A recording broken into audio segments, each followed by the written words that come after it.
Assalamualaikum warahmatullahi wabarakatuh. Halo semua, kami dari kelompok 1 akan menjelaskan tentang peristiwa dan proklamasi kemerdekaan Indonesia. Yuk simak videonya.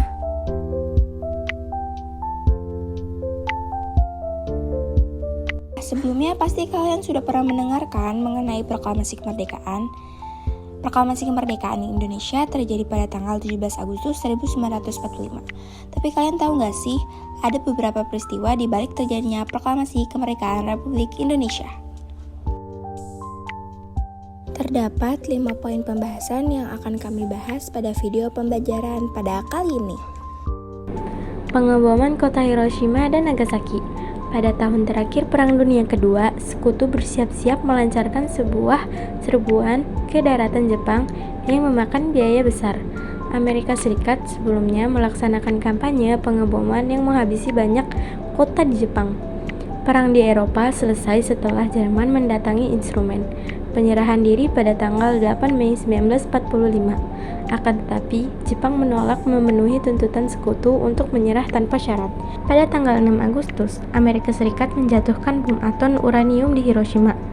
Presiden Amerika Serikat, yaitu Harry S. Truman, memerintah Jepang menyerah 16 jam kemudian dan memberi peringatan akan adanya hujan reruntuhan dari udara yang belum pernah terjadi sebelumnya di muka bumi.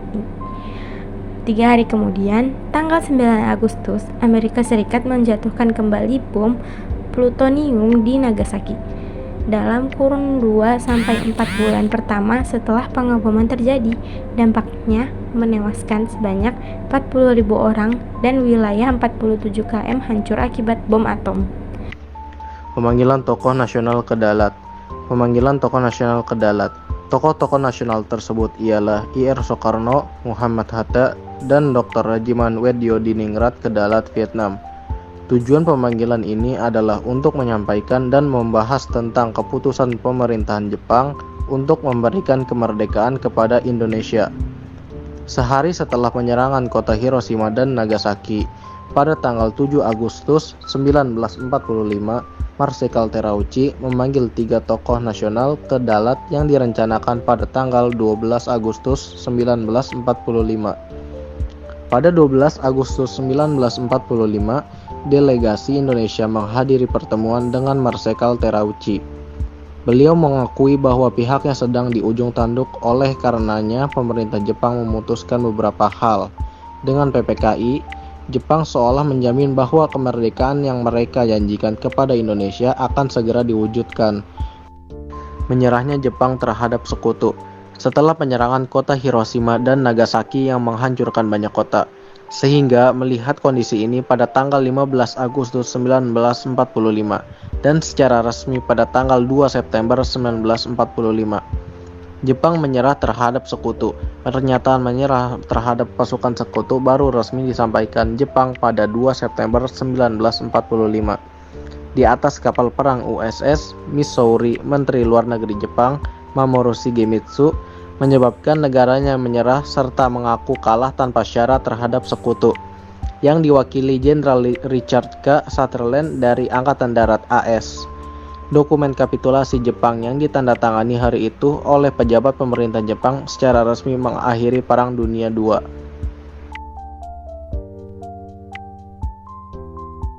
Sebelum dibentuknya PPKI, pimpinan pemerintah pendudukan militer Jepang di Jawa mengumumkan pembentukan badan khusus untuk menyelidiki usaha-usaha dalam mempersiapkan kemerdekaan Indonesia yang bernama BPUPKI. Namun, pada tanggal 7 Agustus 1945, BPUPKI resmi dibubarkan. BPUPKI dibubarkan karena dianggap telah berhasil dalam menyelesaikan tugasnya untuk menyusun rancangan Undang-Undang Dasar Negara Indonesia. PPKI diresmikan pada tanggal 9 Agustus 1945 oleh Jenderal Terauchi di kota Ho Chi Minh, Vietnam, dengan mendatangkan 3 tokoh dari Indonesia, yaitu Insinyur Soekarno, Drs. Mohatta, dan DRKRT Rajiman Weddiodiningrat. PPKI tidak bisa bertugas karena golongan muda Indonesia mendesak supaya kemerdekaan Indonesia segera dilakukan atas nama PPKI. Peristiwa Rengas Dengklok. Berita menyerahnya Jepang sebenarnya berusaha ditutupi oleh pihak Jepang. Namun Sultan Syahrir, Wikana, Darwis, dan Chairul Saleh dari golongan muda mendengar kekalahan melewati radio BBC. Selesai mendengar desas-desus Jepang bertekuk lutut, golongan muda mendesak golongan tua untuk segera memproklamasikan kemerdekaan Indonesia. Namun, golongan tua tidak ingin terburu-buru. Mereka tidak mengharapkan terjadinya pertumpahan darah pada saat proklamasi. Konsultasi pun diperbuat dalam bentuk rapat PPKI. Golongan muda tidak menyetujui rapat itu. Mengingat PPKI merupakan suatu badan yang dibentuk oleh Jepang, mereka mengharapkan kemerdekaan atas usaha bangsa kami sendiri, bukan pemberian Jepang. Kemudian terjadinya peristiwa Rengas Dengklok. Peristiwa Rengas Dengklok terjadi karena adanya perbedaan pendapat antara golongan muda dan tua tentang masalah kapan dilaksanakannya proklamasi kemerdekaan. Kejadian ini terjadi pada tanggal 16 Agustus 1945. Golongan muda membawa Insinyur Soekarno dan Muhammad Hatta ke Rengas Dengklok dengan tujuan untuk mengamankan keduanya dari interferensi pihak luar. Berdasarkan kesepakatan antara golongan pemuda dengan Laksamana Tadashi Maeda itu, Yusuf Kunto bersedia mengantarkan Ahmad Soebardjo dan sekretaris pribadinya untuk pergi menjemput Soekarno dan Hatta ke Rengas Dengklok.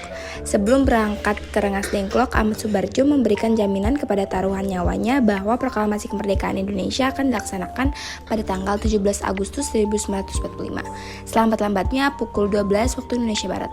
Dengan jaminan itu, para pemuda menyepakati dan menyetujui untuk bersedia melepaskan Insinyur Soekarno dan Muhammad Hatta beserta rombongan untuk kembali ke Jakarta.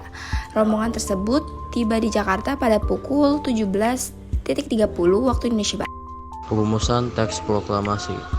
Kedatangan Soekarno-Hatta ternyata sudah ditunggu-tunggu para pemuda dan para tokoh yang ingin menyaksikan pembuatan teks proklamasi kemerdekaan Indonesia. Soekarno, Hatta, dan Mr. Ahmad Soebardjo memisahkan diri dan menuju ruang makan untuk merumuskan teks proklamasi kemerdekaan. Perumusan teks proklamasi untuk alinea pertama dirumuskan oleh Mr. Ahmad Soebardjo, dan untuk alinea kedua dirumuskan oleh Dr. Andes Muhammad Hatta, sedangkan Insinyur Soekarno yang menulis dengan tangan. Perumusan teks proklamasi tulisan tangan tersebut kemudian dibacakan di hadapan yang hadir. Semuanya setuju, tapi kemudian ada masalah siapa yang akan menandatangani naskah proklamasi tersebut.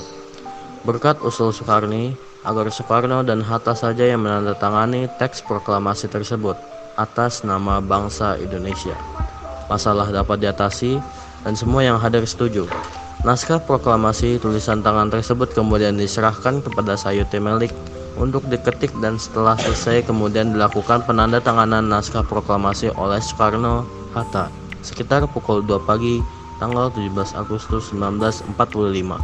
Pembacaan proklamasi kemerdekaan.